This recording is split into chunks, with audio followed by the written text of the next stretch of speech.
नमस्कार जी, स्वागत सत्कार अभिनंदन राम राम जय श्री कृष्णा राधे राधे। कैसे हैं आप सभी? उम्मीद करता हूं आप सभी स्वस्थ मस्त तंदुरुस्त होंगे। और हम बात कर रहे थे विश्व इतिहास के परिप्रेक्ष्य में। विश्व इतिहास में मेरे प्यारे साथियों, हम जर्मनी के एकीकरण को पढ़ चुके थे और आज मौका है जर्मनी के एकीकरण के टेस्ट का। जी हाँ, बिल्कुल सही सुना। तो आइए जर्मनी के एकीकरण के संदर्भ में टेस्ट हम लेकर आते हैं। पहला प्रश्न है, चुंगी संघ जोल्वरीन जो है यह संबंधित था फ्रांस की क्रांति से, इटली के एकीकरण से, जर्मनी के एकीकरण से, औद्योगिक क्रांति से। और अनुत्तरित प्रश्न है, चुंगी संघ जो जोल्वरीन है यह संबंधित था। कहां से संबंधित है जोल्वरीन? ठीक है, चलिए देखिए, हमने जोल्वरीन देखा था, एक व्यक्ति था, नाम था फ्रेडरिक लिस्ट। याद आ रही है? हाँ या ना का जवाब दीजिएगा। एक व्यक्ति था, नाम था फ्रेडरिक लिस्ट। इस फ्रेडरिक लिस्ट के सुझाव पर जर्मनी के राज्यों के लिए एक चुंगी संघ स्थापित किया गया था। क्या स्थापित किया गया था? चुंगी संघ स्थापित किया गया था, जिसका नाम रखा गया था जोल्वरीन। क्या रखा गया था? जोल्वरीन रखा गया था। तो यह मूल रूप से जर्मनी के एकीकरण से जुड़ा हुआ मामला है। ठीक है। इतिहासकार केटल बी ने क्या कहा था कि जोल्वरीन के निर्माण ने भविष्य में प्रशा के नेतृत्व में जर्मनी के एकीकरण का मार्ग प्रशस्त कर दिया था। क्लियर हो गई? केटल बी के यह शब्द होते हैं। तो यह बात थोड़ा सा याद रखिएगा कि चुंगी संघ जो जोल्वरीन है यह जर्मनी के एकीकरण से संबंधित है। इस चुंगी संघ जोल्वरीन ने जर्मन राज्यों के मध्य शुल्क मुक्त व्यापार को बढ़ावा दिया था। किसको बढ़ावा दिया था? याद रखिएगा, शुल्क मुक्त व्यापार को बढ़ावा दिया था। फ्री टैक्स ट्रेड, एफटीटी को बढ़ावा दिया था। और ऑस्ट्रिया, आपको पता होगा, जोल्वरीन का सदस्य बनना चाहता था, लेकिन अब जर्मनी ने मना कर दिया था। बिस्मार्क ने इस बात का विरोध किया था। क्लियर हो गई? क्योंकि जोल्वरीन जो है यह शुल्क मुक्त व्यापार की नीति को समर्थक था, जबकि ऑस्ट्रिया जो है वह आर्थिक संरक्षणता की नीति के अंतर्गत था। क्लियर हो गई? चलो जी, इसके बाद अगला प्रश्न आप सभी के लिए ये रहा, किस संधि के द्वारा होल्स्टीन और सेल्सविग का जो प्रदेश है यह प्रशा में मिलाया गया? पेरिस की संधि, फ्रैंकफर्ट की संधि, प्राग की संधि, गेस्टाइन समझौता। अनुत्तरित प्रश्न है, एक ऐसी संधि जिसके द्वारा होल्स्टीन और सेल्सविग का जो प्रदेश है यह प्रशा में मिलाया गया था। बताओ।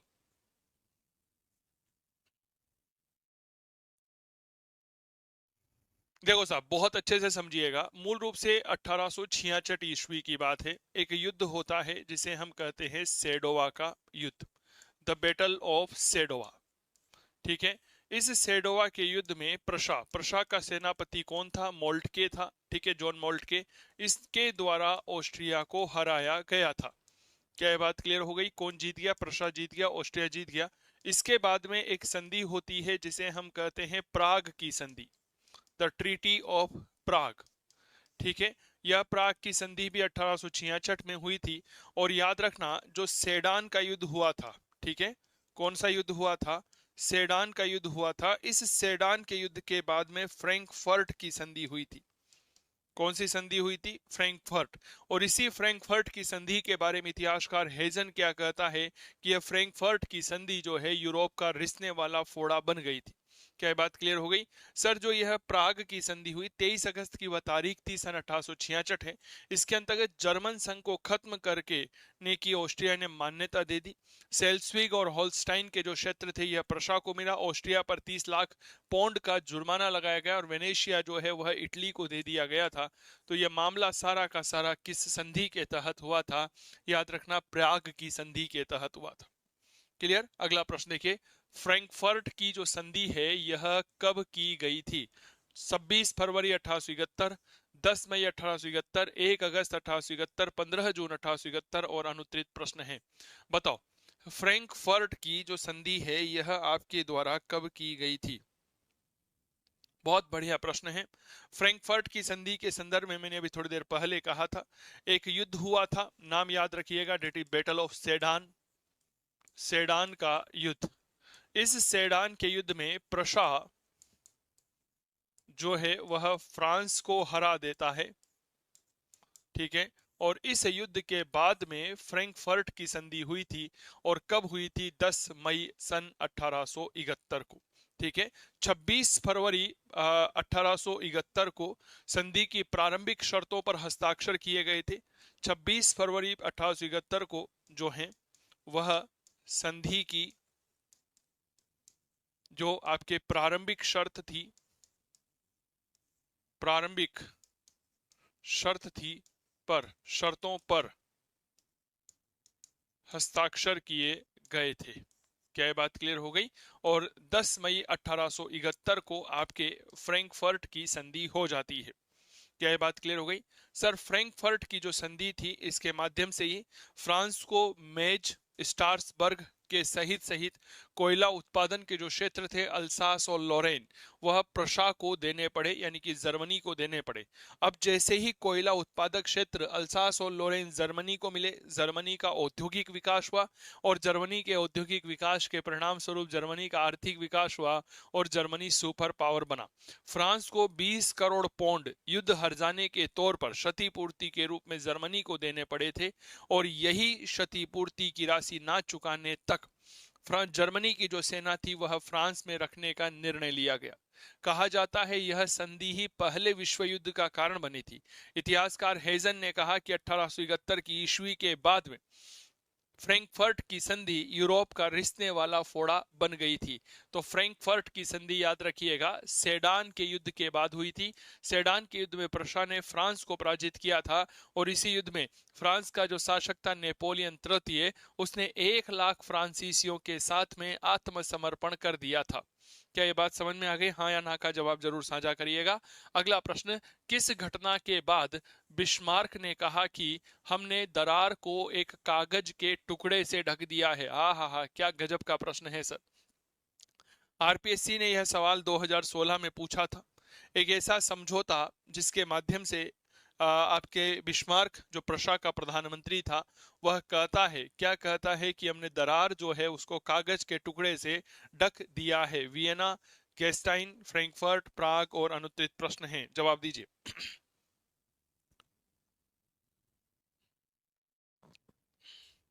देखो, मूल रूप से प्रशा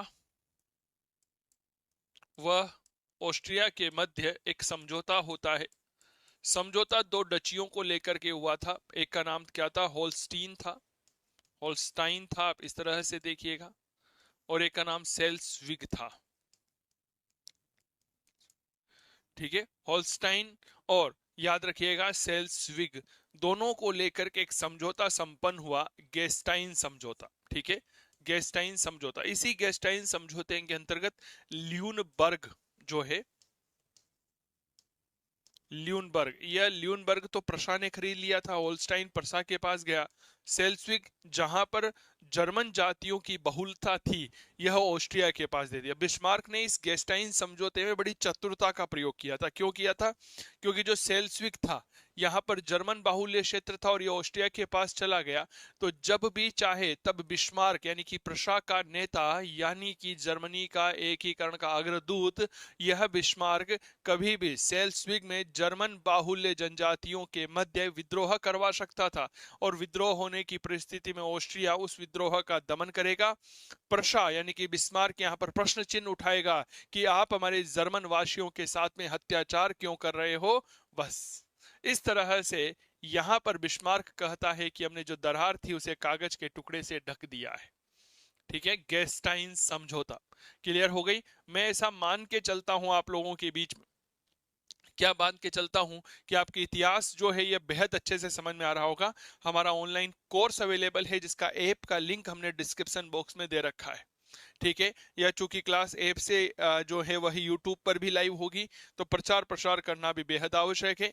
आप काव्य क्लासेस कोटा या चंदू सर की क्लास मोबाइल ऐप को डाउनलोड करके कोर्स ले सकते हैं, बहुत अच्छे से पढ़िएगा। ठीक है, अगला प्रश्न देखिए, निम्नलिखित में से कौन जर्मनी के एकीकरण से जुड़ा हुआ है? बिस्मार्क, काबूर, फर्डिनेंड प्रथम, नेपोलियन तृतीय और अनुत्तरित प्रश्न है। एक ऐसा व्यक्ति जो जर्मनी के एकीकरण से जुड़ा हुआ है। बहुत बढ़िया, बताइए। सर, जर्मनी के एकीकरण से जुड़ा हुआ है बिस्मार्क। कौन जुड़ा हुआ है? बिस्मार्क जुड़ा हुआ है। बिस्मार्क ने कहा था किसी भी काल की महान समस्याओं का समाधान भाषणों और बहुमत से नहीं बल्कि रक्त और तलवार से होता है। तो इसी ने आयरन और ब्लड की यानी कि लोहा और रक्त की नीति भी प्रदान की थी। लोहा और रक्त की नीति भी दी थी। ये प्रशा की तरफ से जो है फ्रांस और रूस का राजदूत रहा था, लेकिन इसे बाद में बुला लिया जाता है और प्रशा का प्रधानमंत्री बना दिया जाता है प्रशा के राजा के द्वारा, बिस्मार्क, ओटोवन बिस्मार्क। जर्मनी में राइन राज्य संघ की स्थापना किसने की? Metternich, Emmanuel, Napoleon, Bismarck. अनुत्तरित प्रश्न है। जो आपके जर्मनी है, इस जर्मनी में राइन राज्य की स्थापना किसने की थी? बताओ सर। जर्मनी में राइन संघ की स्थापना मूल रूप से 1806 ईस्वी में फ्रांस के सम्राट नेपोलियन बोनापार्ट ने छोटे छोटे जर्मन राज्यों को मिलाकर के की थी। क्लियर हो गई। लेकिन 1818 आते आते लगभग सभी जर्मन राज्य इस राइन संघ के सदस्य हो गए थे। इसीलिए नेपोलियन बोनापार्ट को आधुनिक जर्मनी का निर्माता कहा जाता है। लेकिन याद रखना, नेपोलियन को क्या कहा जाता है? याद रखिएगा, नेपोलियन को कहा जाता है आधुनिक जर्मनी का निर्माता। यहां पर एक बात समझिएगा जो आप लोगों के लिए बेहद आवश्यक है। वह क्या है कि इतिहासकार हुआ है लिप्सन। भाई साहब, लिप्सन जो है ना, वह नेपोलियन की आलोचना करता है और लिप्सन कहता है कि यह इतिहास के मजाकों में से एक मजाक है कि नेपोलियन बोनापार्ट आधुनिक जर्मनी का निर्माता था। यह इतिहास के मजाकों में से एक मजाक है कि आधुनिक जर्मनी का निर्माता कौन था? नेपोलियन था।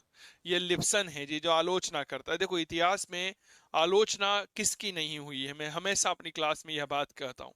भगवान राम की भी आलोचना हुई है, जिसमें आप और हम तो एक मनुष्य हैं। सफलता प्राप्त करने के लिए कोशिश करते रहिए और आलोचनाओं से बचते रहिए।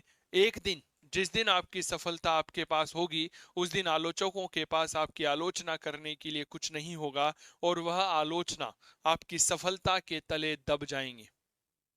इसीलिए हमेशा याद रखिए, अपना लक्ष्य होना चाहिए सफलता प्राप्त करना। आज नेपोलियन बोनापार्ट को याद किया जाता है, लेकिन उसके आलोचकों को याद नहीं किया जाता। क्या मैं ठीक कर रहा हूं क्या? ठीक है, चलिए जी अगला प्रश्न देखिए। जर्मनी का जो एकीकरण है वह किस राज्य के नेतृत्व में हुआ? Prussia, Schleswig, Holstein, Lauenburg. और अनुत्तरित प्रश्न है। जर्मनी का एकीकरण मूल रूप से प्रशा के नेतृत्व में हुआ था। प्रशा में एक तो फ्रेडरिक विलियम का नाम आता है, ठीक है, फ्रेडरिक विलियम प्रथम, ये यहाँ का राजा था। और इसके अलावा जो प्रशा जो आपके क्या बोलते हैं उसके प्रधानमंत्री था, वह ओटोवन बिस्मार्क था। ओटोवन बिस्मार्क था। यही बिस्मार्क जो है मेरे दोस्त, रक्त और लोहे की नीति को अपनाता है और इसी ने विलियम प्रथम के द्वारा जो सैन्य सुधार किए गए थे, जब वो जर्मन संसद में पारित नहीं हो पाए क्योंकि वहां पर उदारवादियों का बहुमत था, तो यही ओटोवन बिस्मार्क कहीं ना कहीं उस विलियम प्रथम के द्वारा दिए गए त्यागपत्र को फाड़ करके फेंक देता है। क्लियर हो गई। तो प्रशा के नेतृत्व में यह सारा कार्यक्रम यहाँ पर संपन्न हुआ था। ठीक है, जिस प्रकार हम इटली के एकीकरण को देखते हैं, बहुत अच्छे से समझिएगा। क्या कहते हैं कि सर इटली में जो एकीकरण हुआ था ना, वह इटली का एकीकरण, बहुत अच्छे से समझिएगा, इटली का एकीकरण किसके मध्य नेतृत्व में हुआ था? तो भैया हम कहते हैं जी पिडमोंट सार्डिनिया के नेतृत्व में हुआ था। किसके नेतृत्व में हुआ था? पिडमोंट सार्डिनिया के नेतृत्व में हुआ था। ठीक उसी प्रकार जर्मनी का एकीकरण जो है वह प्रशा के नेतृत्व में होता है। ठीक है, अगला प्रश्न। बियारिट्स या बियारीज की भेंट किन के बीच हुई थी? बिस्मार्क और नेपोलियन, बिस्मार्क और विलियम प्रथम, बिस्मार्क और विक्टर एमेनुअल, काबूर और नेपोलियन तृतीय। और अनुत्तरित प्रश्न है, बताओ।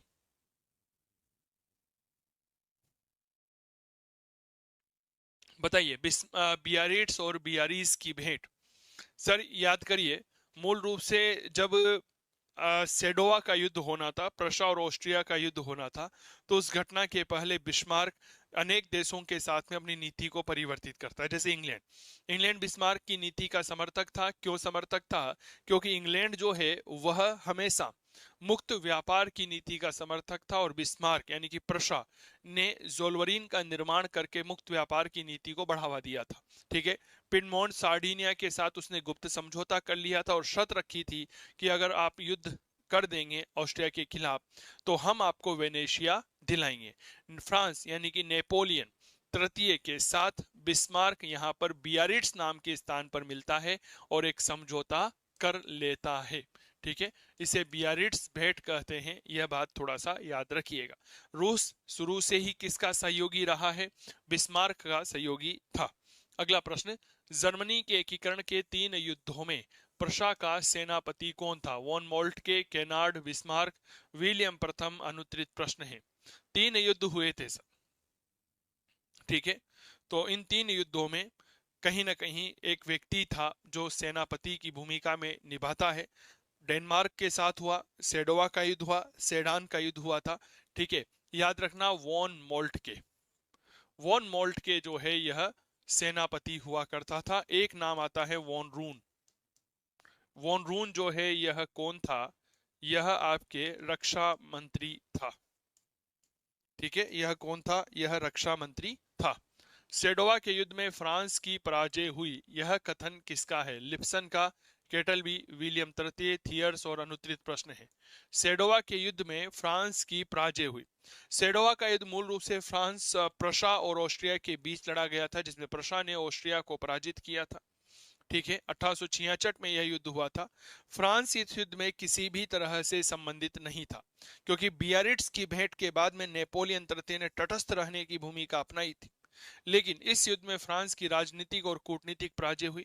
इस युद्ध के बाद यानी कि सेडोवा के युद्ध के बाद यूरोप की शक्ति का केंद्र पेरिस से हटकर बर्लिन हो गया, और नेपोलियन तृतीय जो है वह बिस्मार्क से पराजित हो गया राजनीतिक रूप से, क्योंकि अब बिस्मार्क जो है वह यूरोप का एक प्रकार से लीडर बनने की ओर अग्रसर हो रहा था।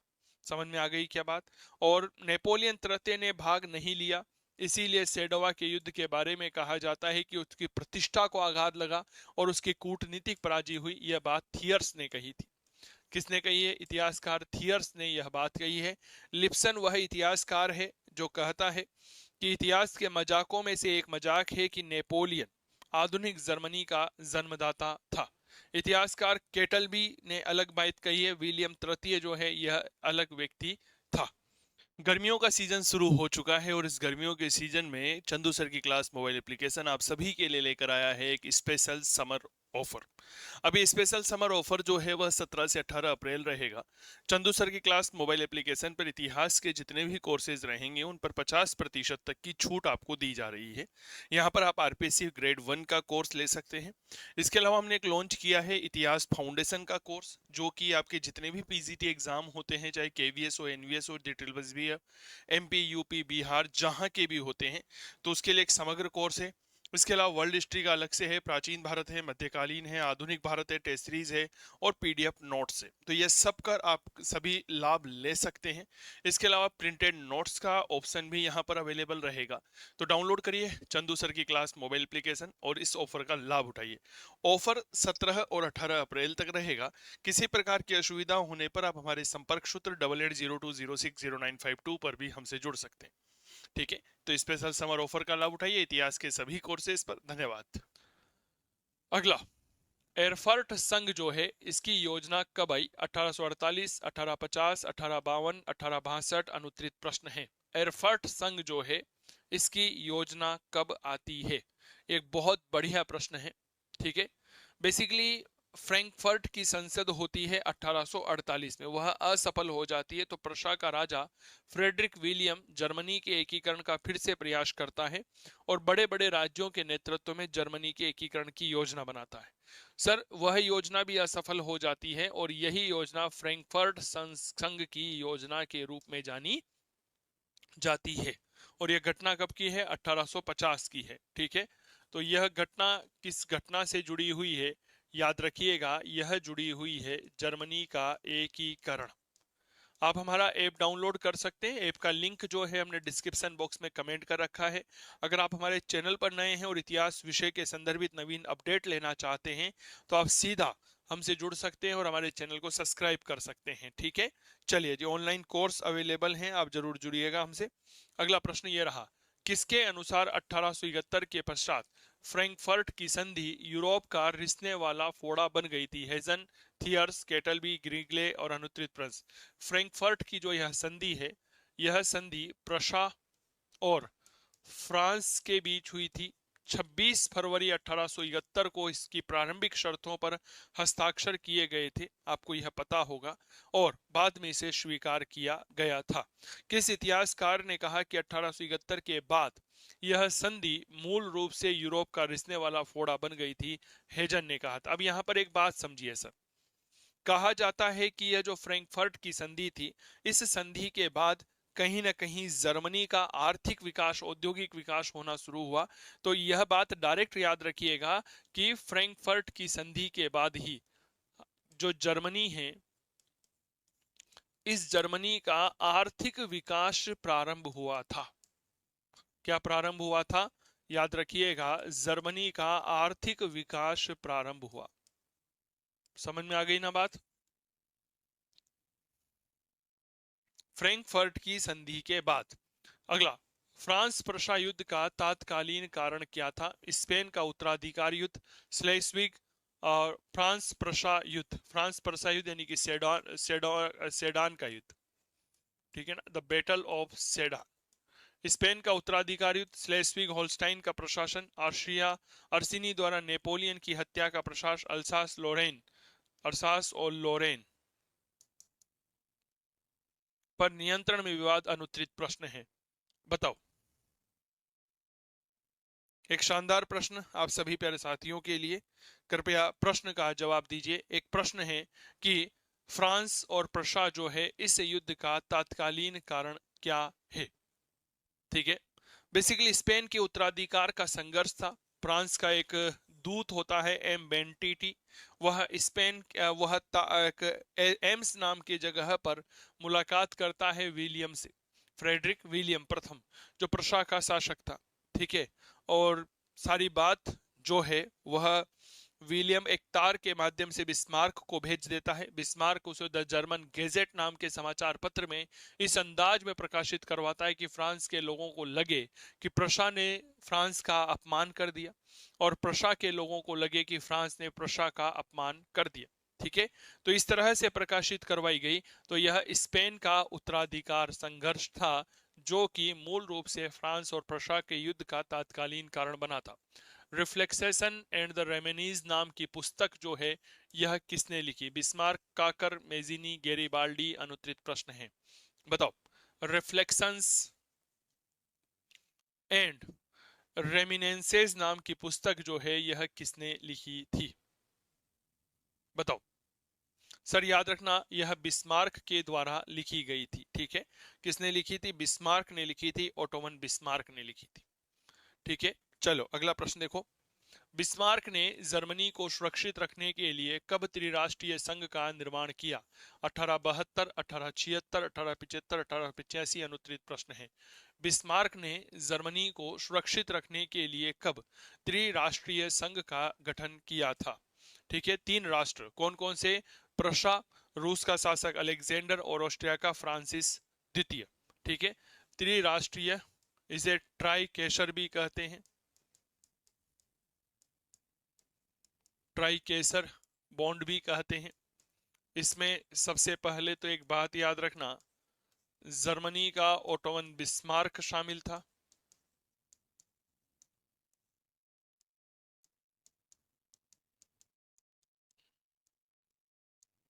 ऑस्ट्रिया का फ्रांसिस जोसेफ,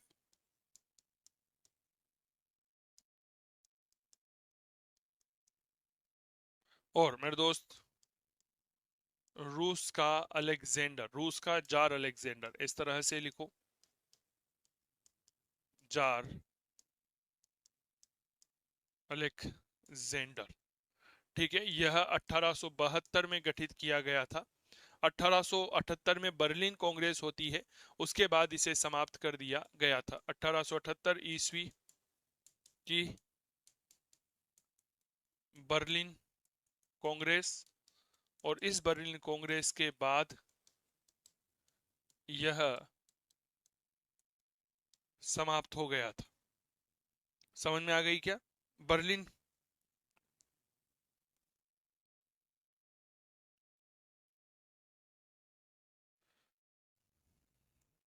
अगला प्रश्न, जर्मनी के एकीकरण से संबंधित अंतिम युद्ध कौन सा था? डेनमार्क से युद्ध 1864, सेडोवा का युद्ध 1866, क्रीमिया का युद्ध 1853-54, सेडान का युद्ध 1870। अनुत्तरित प्रश्न है। देखो, जर्मनी के एकीकरण से संदर्भित तीन महत्वपूर्ण युद्ध लड़े गए थे। सबसे पहले डेनमार्क, फिर सेडोवा का आता है, फिर सेडान का आता है। डेनमार्क का युद्ध 1864 में हुआ था, प्रशा जीत गया था। सेडोवा का युद्ध जो है यह 1866 में हुआ था, इसमें प्रशा जीत गया था और ऑस्ट्रिया जो है वह हार गया था। कौन हार गया था? तो याद रखना, ऑस्ट्रिया हार गया था। और सेडान का युद्ध जो है 1870 में हुआ था, जिसमें फ्रांस पराजित हो गया था। क्लियर हो गई? डेनमार्क के युद्ध के बाद गेस्टाइन समझौता हुआ, सेडोवा के युद्ध के बाद प्राग की संधि हुई, और सेडान के युद्ध के बाद में फ्रैंकफर्ट की संधि हुई थी। क्या ये बात क्लियर हो गई? हाँ या ना का जवाब दीजिएगा। ठीक है, बहुत सिंपल सा, बहुत साधारण सा एक प्रश्न है जो आप लोगों के लिए अक्सर परीक्षा में आता है। अगला प्रश्न देखिए, फ्रांस प्रशा युद्ध में प्रशा का सेनापति कौन था? Bismarck, von Roon, von Moltke, William Kaiser. अनुत्तरित प्रश्न है। फ्रांस प्रशा युद्ध जो है इसमें प्रशा का सेनापति कौन है?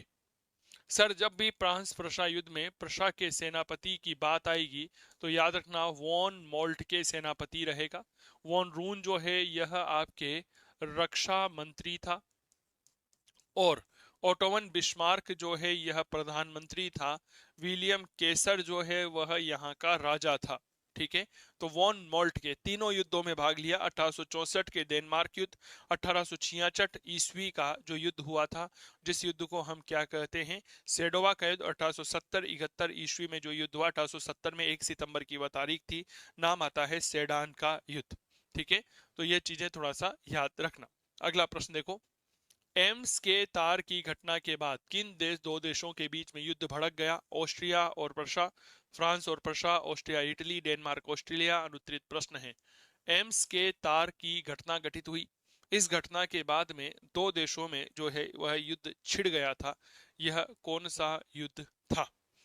तो याद रखना, यह युद्ध हुआ था फ्रांस और प्रशा के बीच में। ठीक है, फ्रांस और प्रशा के बीच में युद्ध छिड़ा, और इस युद्ध को हम क्या कहते हैं? इसे कहते हैं सेडान का युद्ध। सेडान के युद्ध के बाद कौन सी संधि हुई थी? तो मेरे दोस्त याद रखना, फ्रैंकफर्ट की संधि हुई थी। ठीक है, एम्स नाम के स्थान पर विलियम प्रथम जो प्रशा का राजा था और फ्रांस का दूत, राजदूत जिसे एम बेंडिटी कहते हैं, दोनों में मुलाकात हुई थी। विलियम प्रथम ने यह जानकारी एक तार के माध्यम से बिस्मार्क को भिजवा दी थी, जिसे हम घटना को एम्स का तार कहते हैं। क्लियर हो गई? अगला प्रश्न देखिए, जर्मनी के एकीकरण के वास्तुकार बिस्मार्क ने विभिन्न यूरोपियन शक्तियों के खिलाफ तीन महत्वपूर्ण युद्ध किए। निम्न में से कौन सा युद्ध फ्रैंकफर्ट की संधि के साथ में समाप्त हुआ, जिसे जर्मनी ने अल्सास और लोरेन का विलय जर्मन साम्राज्य में किया? रूस, फ्रांस, ऑस्ट्रिया, डेनमार्क। और अनुत्तरित प्रश्न है। बिस्मार्क ने विभिन्न यूरोपियन शक्तियों के खिलाफ तीन महत्वपूर्ण युद्ध किए थे। एक ऐसा युद्ध जो कि फ्रैंकफर्ट की संधि के साथ समाप्त हुआ था। बताओ, 26 फरवरी सन 1871 को फ्रैंकफर्ट की संधि की जो प्रारंभिक शर्तें थी उन्हें स्वीकार किया गया था, लेकिन 10 मई 1871 जो है उस संधि को अंगीकार किया गया, या हम ऐसा कह सकते हैं उस पर हस्ताक्षर किए गए थे। ठीक है, और यहां पर जो घटना घटित हुई थी ये थी फ्रांस के साथ।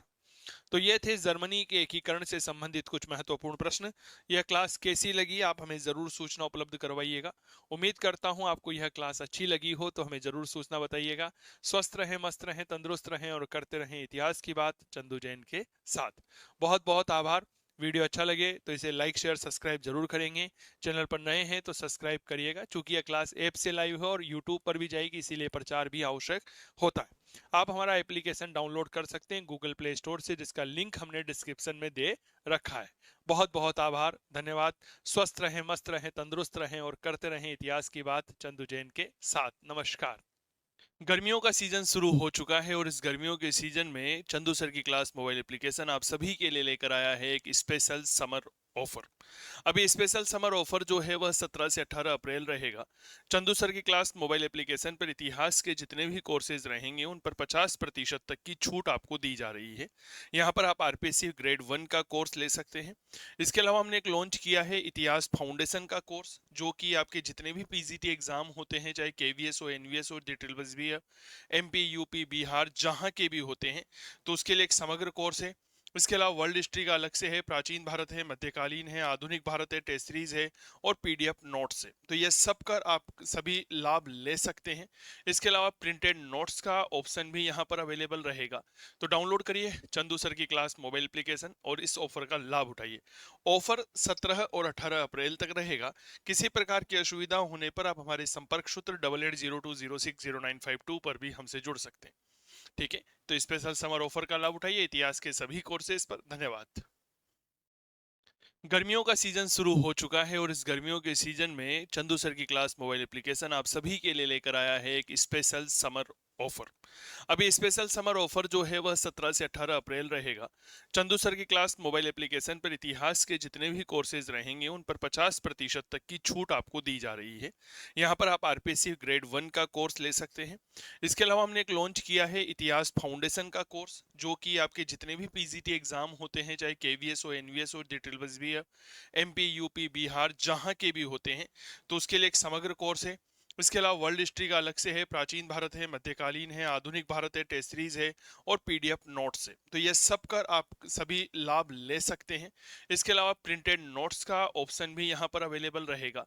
तो डाउनलोड करिए चंदू सर की क्लास मोबाइल एप्लीकेशन और इस ऑफर का लाभ उठाइए। ऑफर 17 और 18 अप्रैल तक रहेगा। किसी प्रकार की असुविधा होने पर आप हमारे संपर्क सूत्र 8802060952 पर भी हमसे जुड़ सकते हैं। ठीक है, तो स्पेशल समर ऑफर का लाभ उठाइए इतिहास के सभी कोर्सेज पर। धन्यवाद।